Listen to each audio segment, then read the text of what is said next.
Hello everybody and welcome back to Pathfinder Plays and my new segment, Random Questions from the Dead Matter Discord, giving you answers to questions you didn't even know you needed. Let's begin.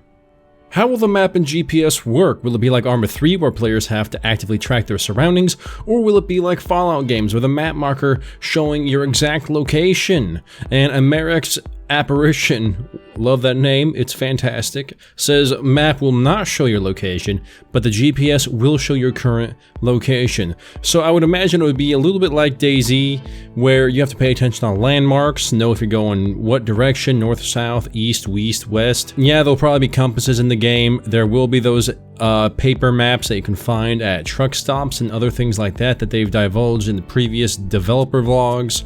But yes, the GPS watches, they are going to be instrumental in navigation, including astronomy or freaking whatever. You can stare at the stars. Shut up. Pure Italian Race says, I don't know if this has been asked, but will there be, or are they planned, animations for specific actions like eating, drinking, opening a door, changing a tire, and so on? Or maybe just basic ones to create immersion. Bonnie X says those are planned, but they aren't a priority at the moment, which I completely understand.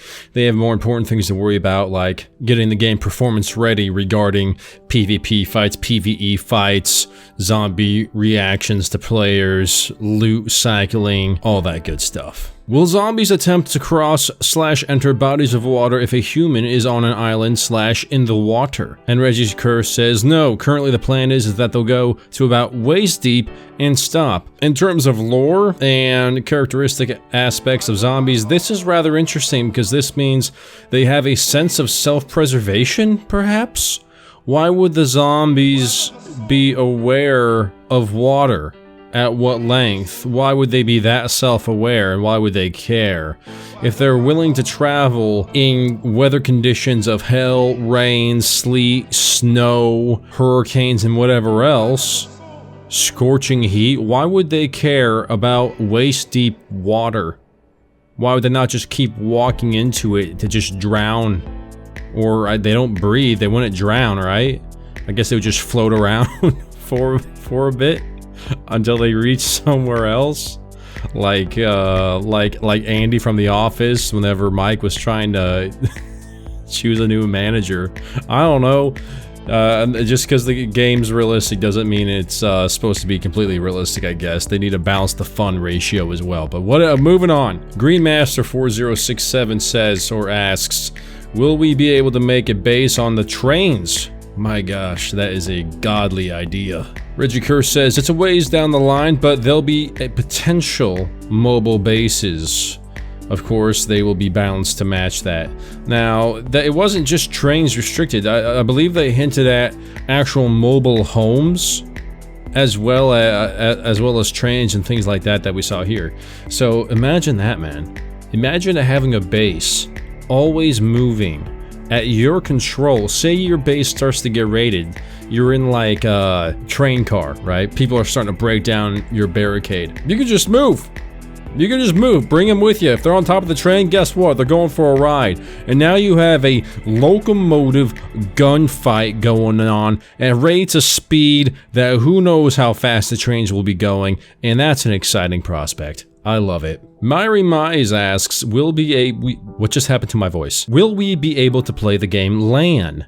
Yes. How much will zombies animations be improved? For example, Vlog 9, when zombies vaulted over, small obstacle animations weren't connected, teleporting while moving, vault animation, etc. But Gunslinger, who is an animator, says, that's not animation, that's programming. There's a difference, you illiterate swine. Go back to playing your games. You know nothing about programming or animations, all y'all. Spooky Pad. Are items sinking if we drop them in the water? Reggie Curse says yes. Maddie asks, will night vision goggles be a thing? Spooka says no night vision. Gunslinger says heck no. I say sad face. Now, I understand why they didn't put it in there, because they don't want a lot of machine guns. They don't even want a lot of military aspect rifles or weaponry in the game. They want it to be civilian arms focused, and most civilians don't own their own pairs of NVGs. But there are military bases in Canada. There are people, I guarantee, who own night vision scopes for rifles and night shooting. I mean, I don't know. I feel like it would be at least plausible to have some form of electronic night vision of some kind. The rarity of it would have to be enormous, and perhaps the battery life of it would have to be very expensive, but to not have it at all, I don't know. We'll play it out. I feel like nighttime in Dead Matter will be like DayZ, where you'll be able to spot the noobs because they're carrying around flashlights and everything, but the more veteran or salty players trying to get sweaty will be running around in the dark, being happy and content, seeing only 1 foot in front of them until they run into somebody else. Stefan Gorniro 97 asks, I know vehicles are being worked on in terms of transportation, but will there be other methods, such as horses?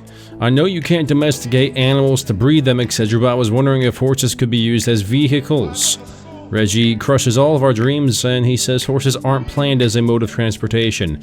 Dang you, Reggie curse. Dang you to heck. Stefan Gorniro 97 comes back with a little bit of desperation in his voice, asking, and he talks of how big the service can potentially get /host. Haunting Hank then says 36 for closed alpha, expanding to 60 to 80 by full release. That is a respectable amount of people at one time. Now this is interesting. I didn't see the question exactly where it was talking about airdrops, but according to Reggie Curse right here, it won't be in there for lore reasons.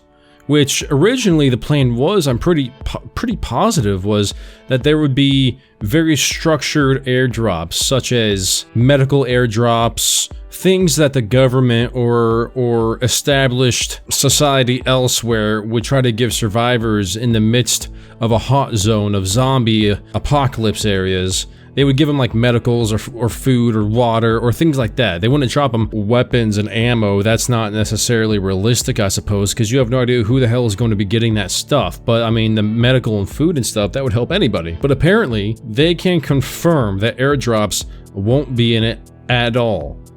And one of the reasons that he gives is so they don't promote heavy PvP.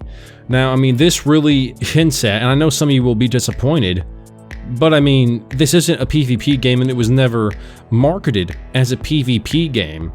If it was a PvP game, you would be highly disappointed. I'm just going to say that right now. It's a huge map, and it would take you forever to find people to consistently fight for you to properly label this as a PvP game. But like, this is a PvE game with PvP aspects.